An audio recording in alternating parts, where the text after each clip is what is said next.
Hello, hello! Another vlog, another Audax. It's another Audax weekend. And ang gagawin natin today ay 300 kilometers. Tarlac, Suwal.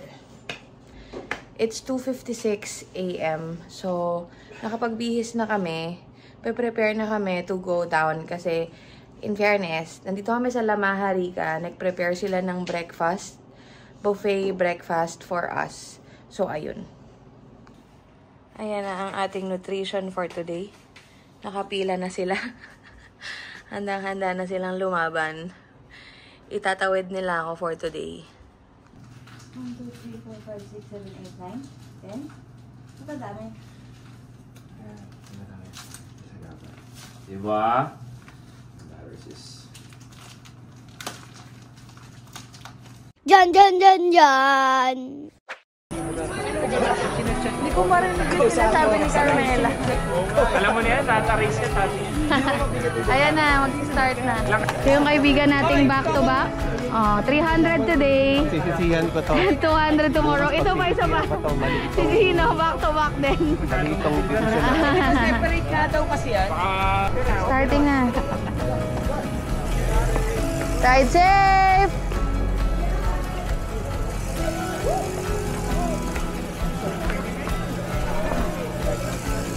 Traffic. Ang aga pa, pinapawisan na ako. Okay. Ayan. Out. Rolling out. Yay! Let's go! Yes! Bakit nagmamadali siya? Okay.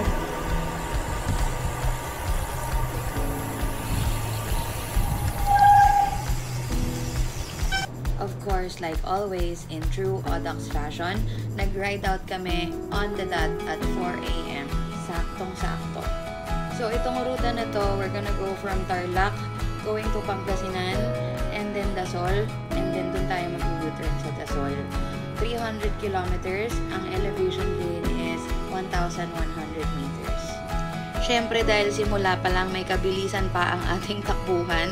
Siyempre, sa umaga, lalo na sa mga gantong Audax events, madali talagang ma-carried away. And sa umaga, usually, tumataas yung kph natin, mga nasa 30 to 35 kph, ganun. At maliban sa fresh legs pa, itong ruta na to, yung simula niya, halos puro lusong. 7 kilometers in.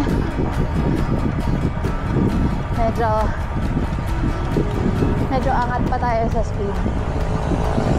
At hingal na ako. 30 kilometers per hour so far. Masarap pa tong first 50 kilometers kasi mostly patag to. Lusong or patag. So, I'm not my usual kwento self. Hindi ako masyadong madaldal that day, lalo na nung umaga kasi medyo pinapakiramdaman ko kung anong feeling ko that day. Kasi actually kinakabahan ako dahil ito lang yung first time na medyo may kabilisan yung takbo namin at onti lang yung plano naming stops. Dahil plano sana talaga namin ni Babe is makauwi kami before night time. So ayan, hanggat maaari, tinitake advantage namin yung pagsakay sa mga baseline. Sa mga gantong pagkakataon, malaking advantage talaga yung makapag-draft tayo. Siyempre, tutulong din tayo, 'di ba? Pero yung drafting, malaking tulong talaga kasi makakapagpahinga ng onti yung legs mo at the same time, hindi bumababa yung speed. 21 kilometers, 4:42 AM. So, medyo may kapilisan pa rin kami. Pero bumitaw na kami dyan sa baseline na kinakapitan namin kanina. Sila Polen. Kasi medyo masyadong mabilis. Dumuzone 4 ako. Masyado pang maaga. So, kalmahan lang natin. Flats tayo ngayon. So, 24 kilometers per hour. Up. Buti na lang, maliliwanag lang mga ilaw ng mga kasama namin. Halos lahat-lahat ng tumalin. pangmalakasan yung ilaw kasi alam nila madilim talaga dito sa Tarlac. 40 kilometers, 5:19 AM. Kakalagpas lang natin ng arko ng Pangasinan. We are officially out of Tarlac. And in Pangasinan. 51 kilometers, mga tarem, 5:40 AM. First checkpoint. At syempre, ang QR code ko na kay Babe. Ayan, 5:44 AM. Going na ulit. Nag-refill lang ng tubig. Tsaka, nag-QR of course. So, kakain na ako ng aking magic waffle. Here you go. At papabuksan natin kay Babe. Dahil hindi ko mabuksan. Akin na yung kinakain. Nakaasa talaga yung buhay ko kay Babe. Ayan. Okay. Let's eat. Ipat ka. Ito yung McDonald's. Dito kami kumain nung 600 kilometers. Ayan. So, pa-Alaminos na tayo. 55 kilometers. So, tuloy-tuloy lang ang patag. Siyempre, merong mga maliliit na ahon. Wala namang kalsada na dire-diretsong patag lang. Ang ahahonin natin mamaya, nasa malapit na sa 100 kilometers. Yun yung major climb dito. Suwal. Sa Suwal tayo aahon. Marami-rami na tayong aahonin nun bago makarating ng Dasol. So, malalaman mong malapit na yung Suwal na climb kasi rolling na bago yun. So, medyo may warm up. Poleng, ano na? Ayan, oh, ayan si Poleng. Ayan ang GC rider natin.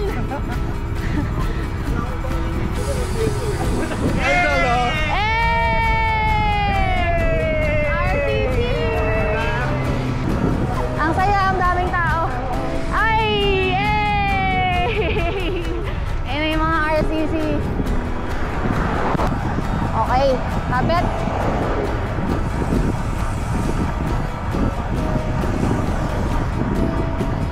So ito yung isa sa mga highlights ng araw ko.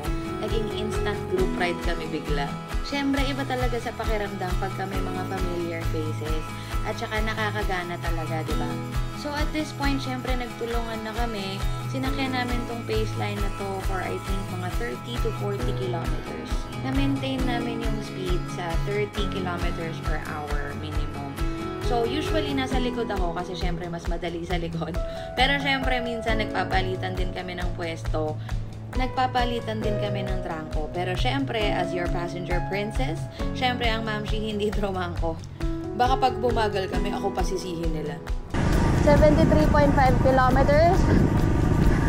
Nasa Alaminos na tayo. Papunta tayo. What is it? 100 Island. Okay, maghanap na tayo ng bangka. Dami pa rin namin ang saya. Wala, iniwanan ako ng asawa ko ah. Parang nakalimutan niya ako ng saglit dyan ah.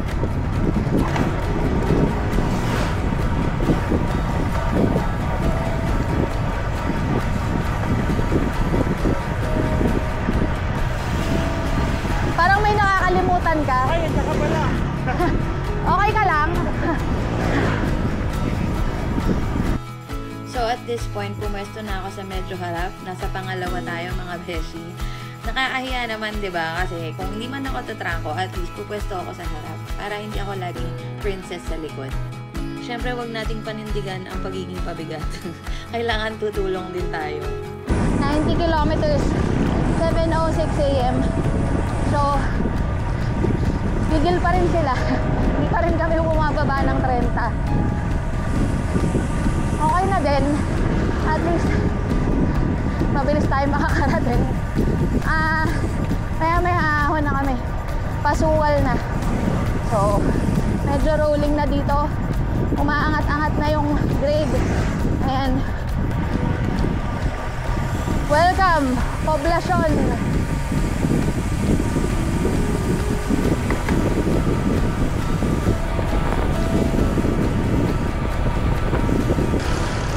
Ayan na, climb starting. 1.28 kilometers ang climb. Okay. Orange siya. At least. Okay. Pace na natin to. I'm gonna pace this climb. So sa buong ride na to, ito na yata yung pinaka-major na climb. Itong Suwal climb. Medyo snake road siya, pero maiksi lang. Kung tutuusin, parang banayad lang naman yung grade, hindi naman nagdo-double digits. Pero syempre, dahil naka 100 kilometers na kami bago dumating dito, at saka meron pa kaming 200 kilometers na i-ride, syempre hindi namin pwedeng masyadong banatan talaga.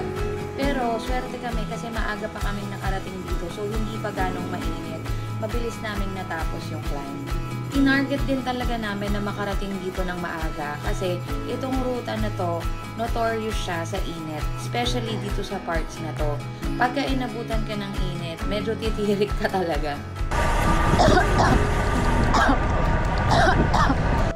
O diba, hindi niya raw binanatan pero inuubo-ubo na yan siya. Parang mangingisay na ako dyan sa pagod. So just a few kilometers after the climb, nandun na tayo sa checkpoint. Pero ayun nga, dahil nga medyo nangingisay na ako sa pagod, nakalimutan ko nang i-record. So kaya pala na-lowbat yung camera ko kasi nagre-record lang siya habang nasa bulsa ko. 7:30 AM. So ayan, going na kami ulit. So medyo may mga ahon na dito pagkatapos nito. 105 kilometers, 7:45 AM. Ito pa lang pala yung Alaminos. So ano yun kanina? Basta 100 islands? Okay. So Alaminos na tayo. 108 kilometers. Nandun yung favorite kong Shell Select. Dito tayo punta. Mamaya, mag-stop tayo dun sa Shell Select na yan. Pabalik. 8:03 AM. Dito pa rin kami, Alaminos, 112 kilometers. Sabi sa Garmin, 0%. Pero parang kanina pa false flat. Tsaka ang init na. Sabi sa weather forecast, 85% chance of rain. Asan na? Ayan o, parang ahon, pero 0% daw. Ayan, ahon na talaga. 3%. 2%. Pero rolling dito. Papunta na tayong Mabini. Nasa Mabini yung ahon talaga. Papunta tsaka pabalik ahon dun. Pero dito, meron din. Dito rolling din. Ang kaibahan lang, mas mataas yung grade dun sa Mabini. Dito banayad, mga 1 to 3%. Tapos ito, lusong. Ito kagandahan sa rolling. Nakakapahinga yung legs mo pagka lulusong. Hindi katulad ng pagka dire-diretsong patag, anlipadyak ka lang. Ito na pala yung Mabini. 116 kilometers. Ayan na siya. Welcome to Mabini. So far, ganun din. 2 to 3%. Pero mas mahaba. Kanina pa kami nandito. Diyan lang ako kanina. 3%. Diyan ka na ba? Ha? Diyan na ako kanina. Oo, nag-gel na rin ako. So dahil kilala na namin tong daan, alam na namin kung saan kami mag-gel. Ayan na yung Santo Niño. Ito yung na-miss ko last time. So ayun siya. Itong ahon na to kasi, ayan, pansin nyo naman, pag pabalik tayo mamaya, medyo makunat siya. So, nung unang ahon ko dito, nakayuko lang ako. Hindi ko nakita yung Santo Niño. Oh well. At least nakita ko na siya ngayon. Okay, patag muna tayo ulit. After natin lumusong from Santo Niño. Hindi ko na maalala kung gano'ng haba to. Pero aahon pa tayo ulit mamaya bago tayo makarating sa Dasol. Ayan na. Pag nakita nyo na tong maliit na bukirin na to, ayan, paahon na ulit. 124 kilometers.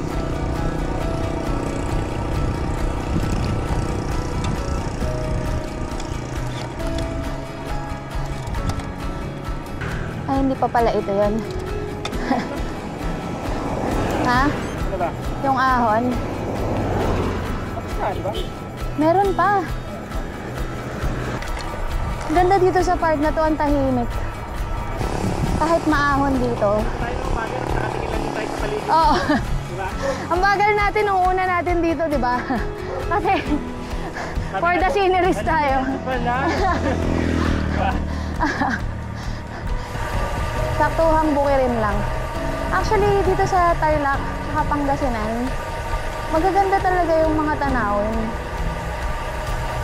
Wow, tanawin. Mainit lang. Wala pa ding hangin po, opo. Ayan na, climb starting. So, hindi pa climb yung mga kanina. Ano yun? Katang-isip ko lang. Okay. 2 kilometers daw to na climb. Pero dilaw lang. So, banayad. Yun nga lang. Siyempre, pag mainit, walang banayad. Parang mas maraming ahon pabalik. Full flat. Oo. Ha? Maraming falls flat. Papunta Tarlac. Oo. Sabi ko, tagal na itong... Parang durog tayo mamaya. Tapos mas mainit pa mamaya. Okay. Good luck. Woo! Grabe. So, ilang percent inabot yun? Hindi ko na nakita eh. Oo, parang 4 nga. Sa power na ako nakatingin eh. May isa pa daw. May 1.5 kilometers pa. Pero lulusong muna tayo.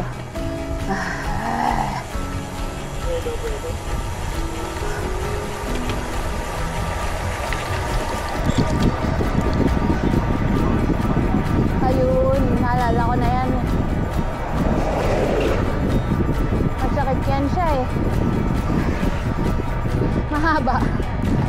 Pero banayad, oo. 4%, 4 to 5.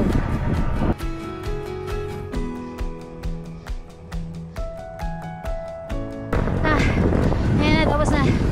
131 kilometers. Patag na to. Hanggang Dasol. Ang checkpoint. Hindi nga lang medyo mahangin na dito kasi tabing dagat. Mainit pati yung hangin, bestie.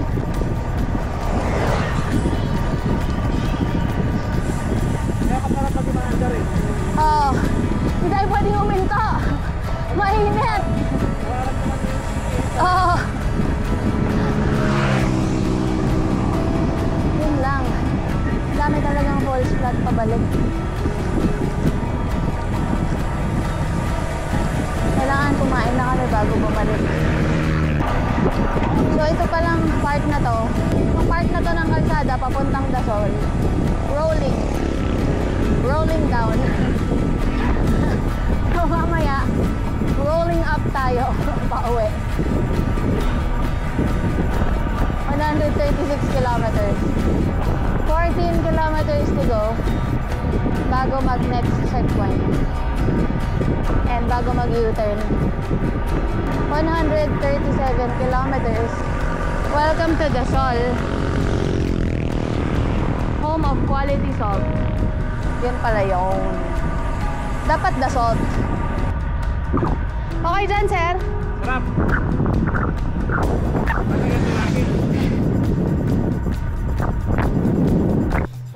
So ayun nga, dahil mahangin nga dito, medyo nagkakapaguran na dahil dadalawang piraso na nga lang kami.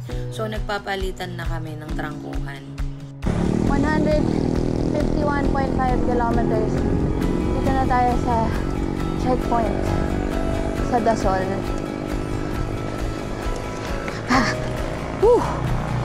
9:33 AM. Wala pang 1 minute. Hello! U-turn na tayo. Balik na tayo ulit.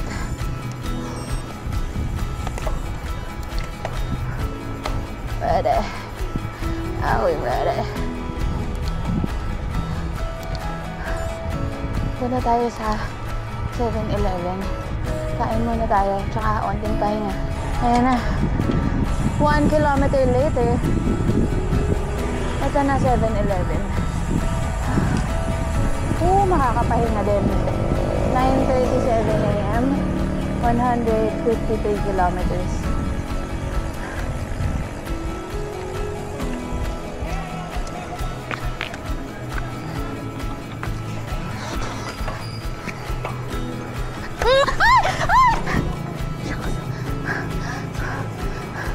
Muntik ako sa memplang, oh my god. Hindi ko sinuot. Bumigilid ako. Ayaw mag-unclip. Siguro may lupa na yung ano, yung bala. Oo. Kasi yung sa traffic kanina eh. Oh shoot. Muntik ako doon, oh my god. Ayun ta. Puta. Natain ko daw.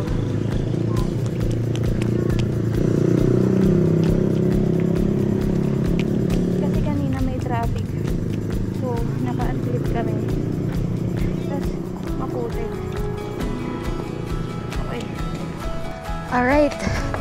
9:55 a.m. Kumain lang kami saglit. Onigiri and kape. And Gatorade. And we're good to go. Okay. Halfway na tayo. So, 147 kilometers to go. Alright. Pero puro falls flat and ahon. Okay, anong oras kaya tayo matatapos? Ang target namin sana mga 6 to 8 p.m. Sana. Ayan na sila polling. Let's go! So maganda yung oras ng balik natin. Kasi may anino. May lilim. Andito sa kabilang side yung mga lilim.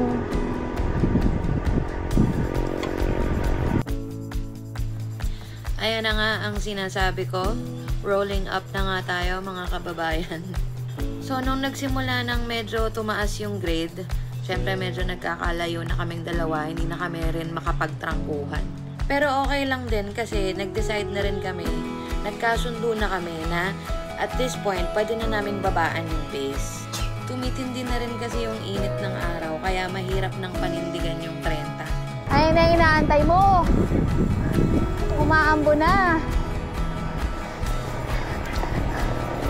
Sakto, tanghali na. 10:40 a.m. 172 kilometers.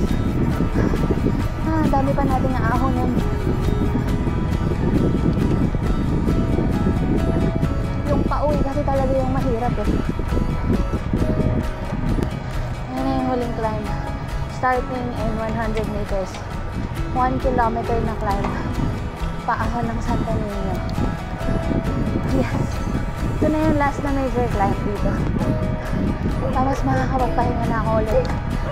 So, hindi rin naman pala masyadong makunat to. In fairness, mga nasa 5 to 8% lang siya. Actually, sa buong ride, wala namang nag-double digits na grade.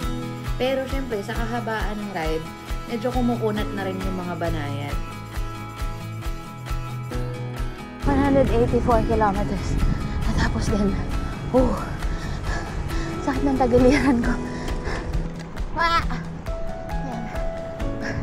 194.6 kilometers. Nandito na kami sa Shell. Pahinga lang. 11:31 a.m. So, kain muna kami ng goto. Masarap yung goto dito. Hindi na kayo magkakape. Alam nyo, dapat sub 8 namin yung 200 kilometers. Kung di lang kami nasusure. Kasi maganda yung CR dito.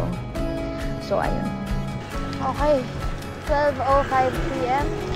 Rolling 105 kilometers to go. Woo! Home stretch. Let's go. 205 kilometers. 12:29 p.m. Fourth checkpoint. Hi! Fourth checkpoint. Ulan na araw. Ambon? May ulan ba?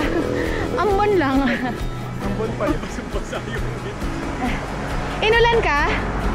Kami hindi. Kasi nagpahinga kami. parang bagyo eh. Ah, talaga? Hindi kami inabutan, nagpahinga kami. So, umulan pala, tas hindi kami invited. Tuyo naman yung kalsada. Ayan. 12:30. Going again. Lulusong na tayo ng Suwal. Low power mode lang. Ako rin eh. Pagka-ahon, low power mode. So, bago lumusong ng Suwal, meron pa nga palang ahon. Medyo masakit tong ahon na to kasi sobrang init. Pero kung titignan mo, mga 4 to 5% lang siya. So, itong last 100 kilometers, dito na talaga nagsimula yung kalbaryo namin. Kasi kitang-kita nyo naman, tignan nyo yung kulay. Galit na galit talaga yung araw. Okay. 1:09 p.m. Grabe yung init. Init eh. 220 kilometers. Pero grabe, mag-overheat kami. Asan na yung ulan? Kaya. Tama oh. 12 minutes lang. Asan? Asan yung ulan? Okay. Ilabas ang mahiwagang plastic. Ayan na nga. Lalagyan natin to at ilalagay natin sa likod ko.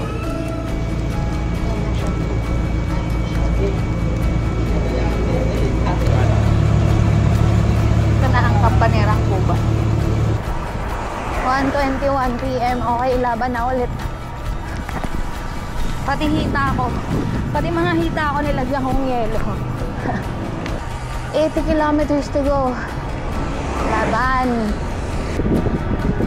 In fairness, ang laking tulong ng yelo. Umangat-angat ulit yung speed namin. Kanina, 27. Max na. Hirap na kaming dalawa. Grabe talaga yung init. Nakakalusaw. Okay, 252 kilometers, 2:31 p.m. Fifth checkpoint. Nabes ako nag-stop eh. 50 kilometers to go. 2:42 p.m. 47 kilometers to go. Home stretch. Sasabihin ko na naman, tapos na to. Tapos na to. Okay na to. Okay? Let's go! Nung binabike namin to ng gabi, parang never ending. Ganon din pala sa umaga. Wala palang difference. Napakahaba niya lang. Nung nag-600 kami, hindi ko to nakita ng maliwanag. Sumisirit pa din.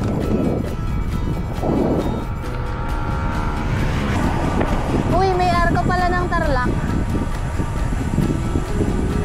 263 kilometers. Tarlac na. Kita.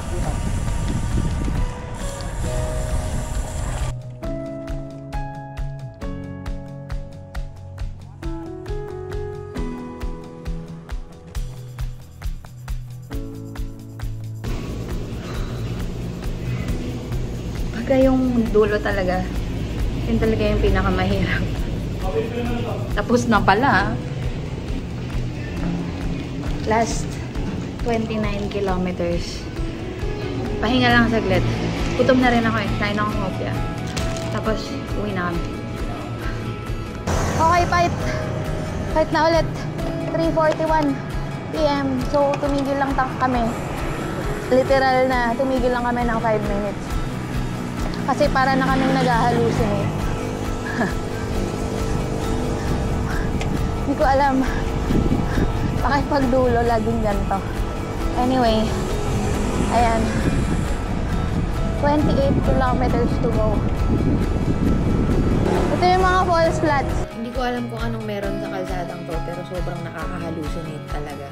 May mga times na nagzo-zone out talaga kaming dalawa. So, every 20 kilometers, tumitigil kami. Yung last 10 kilometers, sobrang gapang na lang talaga kami. Pero ito, may final boss pa pala. Sa pakiramdam ko, sobrang kunat, tsaka sobrang haba nitong ahon na to. Pero syempre, hindi ko na matrust yung memories ko kasi sobrang pagod ko na. Oh my God, waha. Oh my God. Waha. Waha. Yes. Oh.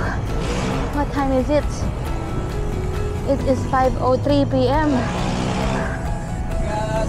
Oh. Ah.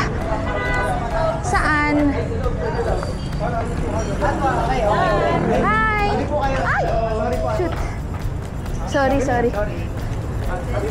Hi. Thank you. Oh, grabe, girl.